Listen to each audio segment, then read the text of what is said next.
Hey everybody, it's your favorite friend and fiend, Kenneth Ramon, back here again in the Cruiser Bruiser. Back with you this time with another awesome-tacular movie review and movie collection update video for you guys. Just got out of seeing The Wolfman 2025. And guys, I was like really anticipating this movie. I've been a die-hard fan of like the Universal Monsters movies growing up. So to get like this new remake, reboot, whatever you want to call it in 2025 of The Wolfman, I was super excited. I was super excited for The Invisible Man. I ended up loving it. So, how do I feel about this remake, reboot? Let me share with you guys what I thought. But first, guys, I wanted to share with you, I did go to Walmart recently, and I ended up picking up something totally awesome. Kind of a spoiler alert, but I picked up the Wolfman complete legacy collection here. I just couldn't help passing this up. I mean, it was $15. It was the last one there. For whatever reason, Walmart has this whole series of Valentine's Day horror movies they have out. I don't know what horror has to do with Valentine's, and really, I don't really see the actual Valentine's Day theme in this cover here, and the covers are the other DVDs. But anyways, I had to get up on the Wolfman because I don't really see this one too often, at Walmart. Like I see like the Dracula Legacy collections, and I'll see Frankenstein, but I never see the Wolfman. And so I really wanted to pick this one up because I never owned it. Comes with the Wolfman. It comes with Frankenstein meets the Wolfman, House of Frankenstein, House of Dracula, Abbott and Costello meet Frankenstein, the absolute classic right there. And a couple of movies here I never heard of before. Werewolf of London and She-Wolf of London. So, yeah, really cool. So after the review, I'm going to unbox this bad boy, and I'll talk a little bit about it. All right, so Wolfman 2025. Let's talk a little bit about that. Is it anywhere on par with these classics right here, from the 40s that I grew up with, so many people grew up with, and we're just curious of, like, how they brought the Wolfman into, like, modern day times right now. Well, let me just share a little bit about the premise real quick. So, this movie stars Christopher Abbott. He's the Wolfman in this movie, we know that. But going in, we get some interesting backstory about Christopher Abbott's character as a child and his child upbringing. He would go into the woods with his father, and they would go hunting, and then he had like this father that was like really protective. Like he's so uptight. Like out of nowhere, he goes, "Hey, where do you think you're going? I thought I told you never to leave my sight. I need to protect you at all times." Like he's like one of those dads. And like, oh my God, I was so startled. Like I was like on the edge of my seat. I was like really anticipating where this movie was gonna go. And it starts out like with like a interesting kind of backstory that's like kind of written in the beginning of the movie, kind of like Star Wars, it kind of like gets you in the loop of things. But it just basically states that like 30 years ago, Christopher Abbott's character, I'm forgetting the name of the main character, but the Wolfman, okay? The Wolfman's childhood, a little bit of backstory. He ends up losing his dad, or his dad went missing. For 30 years, they couldn't find him. And rumor has it that there's this like fever or disease going around in the woods, or they call it like the wolf disease or something along those lines. But going off from that, we never really get anything else on this disease or like where it derives from. So fast forward 30 years later, this character who ends up becoming the Wolfman, he has a family of his own. And he has a daughter, and he has like these same characteristics that we saw earlier in the movie that his father had, where he's like kind of uptight, he's very protective of his daughter, but he's also like cognitive of that. He realizes that he's uptight and things like that. He doesn't want to be that same, like protective dad that he had growing up. he doesn't want to be that, and he like lets his daughter know that he is sorry, he didn't mean to snap at her, and explains why he's mad. And he always says, you know, I love my daughter, and he's all like, can you read my mind? And his daughter repeats constantly, I love my daughter, that's what's on your mind. So anyways, this is all running through his head throughout the movie, is like he just wants to be the best family man that he can be for his wife and for his kid. He doesn't want to let his family down, and he feels like his father had let him down. And that's pretty much all that we know, okay? That's like as far as the whole character development goes. So we know 30 years ago, this man's father went missing. Fast forward to 2025, he is officially declared dead because they can't find him. Now, judging by what we know, who in the right mind would think, oh, let me go in the woods and let me see what else I can find in there? No! Hell no! I am not stepping foot in those woods. And that's like pretty much how I felt throughout this whole movie. I just felt the characters just made so many dumb decisions. I mean, like, yeah, I know that the main character is having issues with his family, but for some reason, he thinks it's a great way to make things better and patch things up with his wife and kid by going on a road trip to where his father used to live and went missing.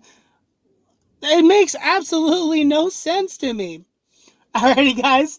And as we know, this is a Wolfman movie, so he gets infected and becomes the Wolfman. And I won't share how, you know, you guys can find out on your own. But throughout this whole movie, the wife is just like, oh my, oh dear. Like, really? She goes and tells her daughter, oh my, I think something's wrong with Dad. I think he's infected. I'm like, yeah, no shit. There's like fangs coming out of his teeth and like blood and pus coming out of him, of course.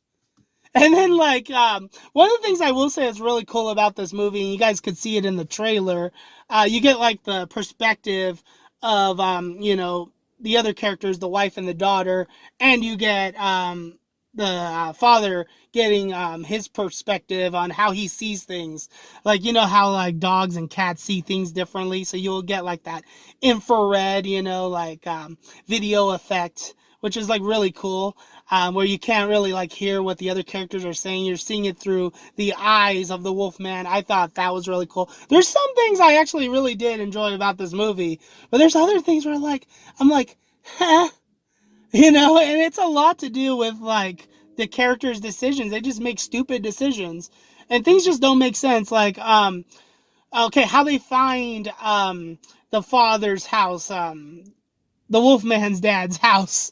They found it like in the middle of nowhere when their car almost hits the Wolfman. The Wolfman's standing in the middle of the road and their car just flips, and I don't know how the hell, like they must have been driving up a hill or something, but literally like it's like some Fast and the Furious type shit where like the car just gets totaled, and how they're not dead makes absolutely no sense to me, okay? Anybody would have died or like been like severely injured in this type of accident. Nope, they come out without a scratch, like, oh, there's my dad's house right here. We made it. We made it to Wally World. It's right here. You know what I mean? It just absolutely makes no sense to me. It was like so dumb. But anyways, okay. Let's get into the makeup and the transformation, because I know that's been something that's been discussed a lot about this movie. Most people actually did enjoy this movie, by the way. I'm going to tell you right now, I really didn't enjoy it. But I did enjoy the makeup on the Wolfman. I thought it was great. It was a different take. It's not what we're used to. It definitely does not look like that. But it's also not computerized CGI. Like, that's what I was worried about. Like, I hoped that they would throw in some practical effects and you get some, like, really cool, like, monster movie makeup. And I felt like for the most part they delivered. Now, some people will say that the transformation takes forever. The transformation into the Wolfman does gradually happen throughout the whole movie. That's kind of like what we're watching here is the man slowly turn into a werewolf. I kind of liked that. There's some people that didn't. There's some people that were like, okay, become the Wolfman already. That's what we came here for. And that's pretty much what we're watching here is the man like gradually become into a monster. He's trying to save his family, and then he becomes what he's been fearing this whole time, becoming a monster to his family and, harming the family that he's trying to protect. I love that concept right there. I love it. Okay, but it wasn't really executed that well, I think. I will say there's a lot of great action sequences in here, and the makeup was amazing. Whoever did the makeup, great job. It felt like a real werewolf I was watching. There's like this fight sequence between two werewolves. That's another thing. Like, how many damn werewolves are in the woods? We don't know. That's just it. We don't know. We don't know too much about like the the infection that's going around these woods. All we know is that there is an infection based on what we read in the beginning of the movie, in the little subtitles that they had in the beginning. We know that there's an infection going on in the woods, and they call it the wolf fever, but we don't know why, and we don't know where it came from. We just know that it's there.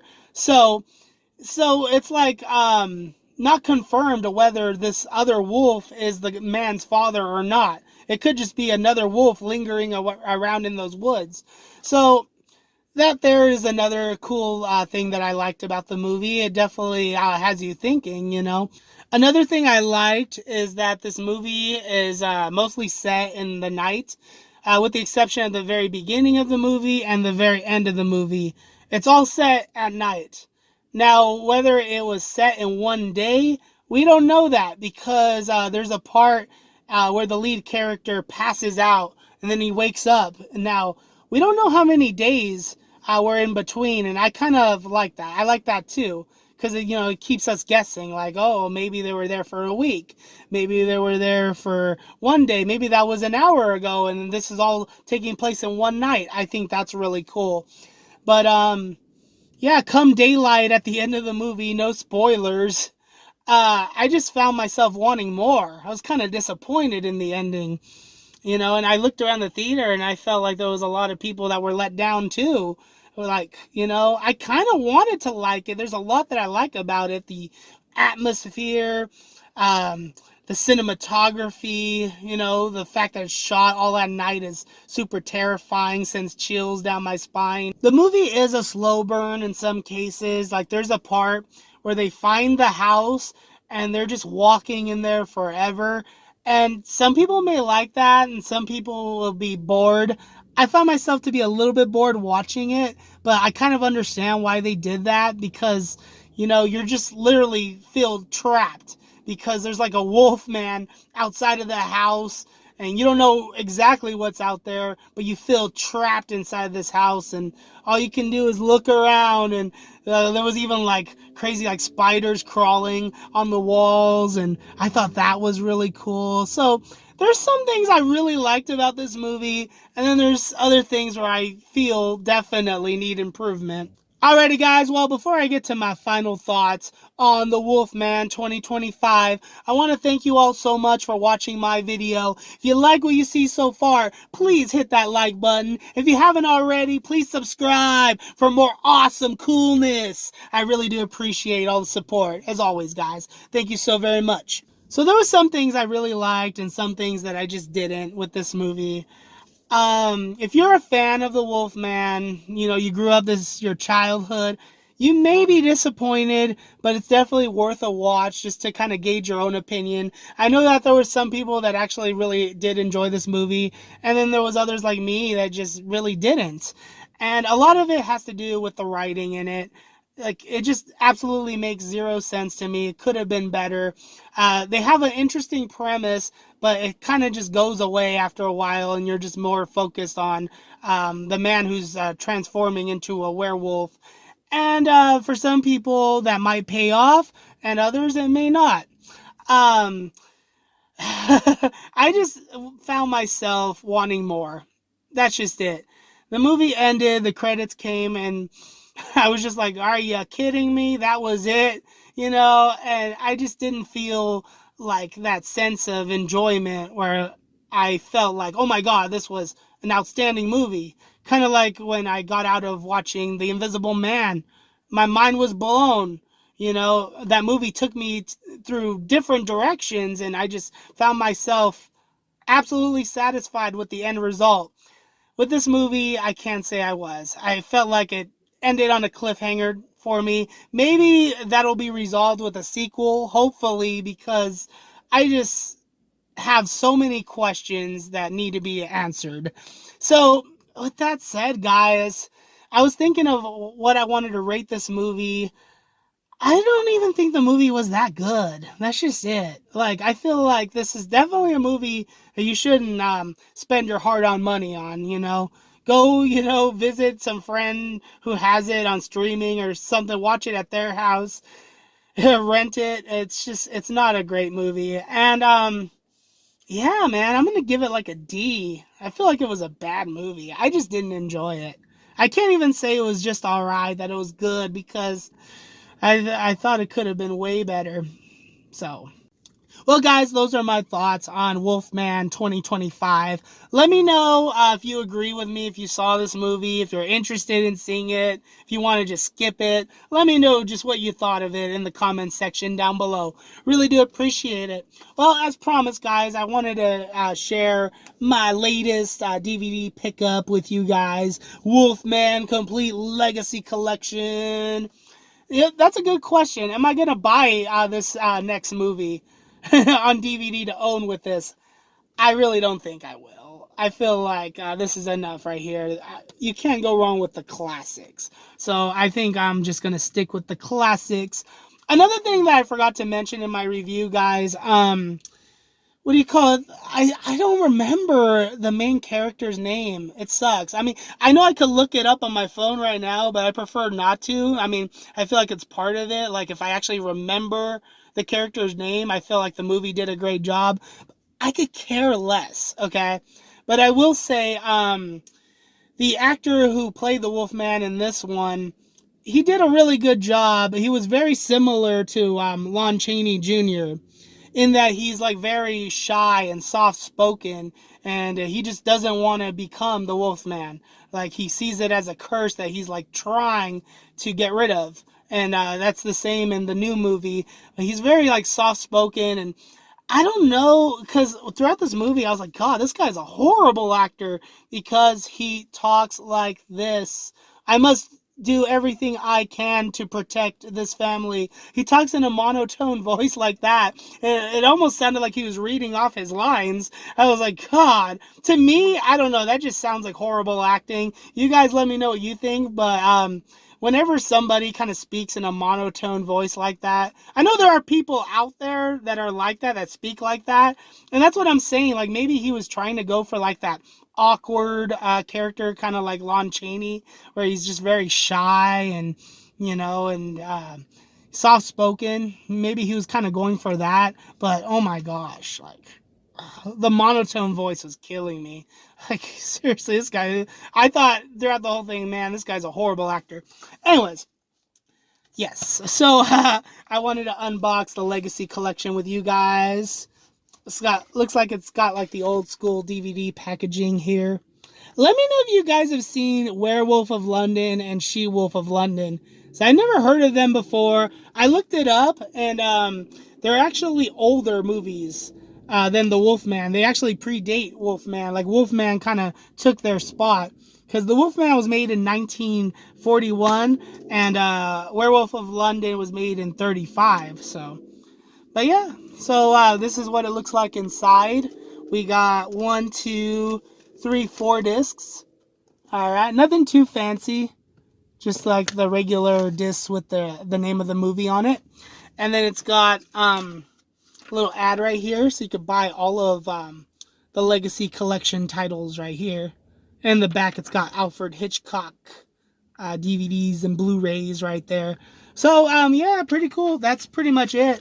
Yeah, nothing too fancy, but I never had the Wolfman on DVD. I had Frankenstein growing up as a kid. I had all the movies, and I always loved Frankenstein Meets the Wolfman. That's probably my favorite, And it's up for debate because I know Bela Lugosi plays Frankenstein's monster in that one. I loved him as Frankenstein's monster. I feel like it's pretty underrated. But him with Lon Chaney Jr.'s The Wolfman, absolutely amazing, terrifying stuff when I was a kid. I mean, you know, these monster movies freaked me out as a kid. Let me know what you guys thought of them. But the Wolfman in particular, I felt was the scariest. Like, especially when he would look into the mirror and his face would transform into the Wolfman. That freaked me out as a kid. Like, I literally had to change the channel because I was terrified. um, yeah, so really, really good stuff. Let me know if you guys pick this up. If you guys love the Universal monsters as much as I do. Guys, let me know if you have seen She-Wolf of London, if you enjoyed it.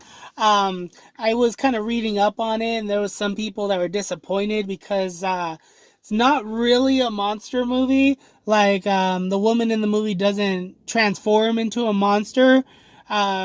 Basically, the movie is just about her fear of becoming a monster, and it's kind of like a psychological thriller. I don't know. That sounds kind of interesting to me. I might be up for that. Let me know what you guys thought of that movie. I have not seen it.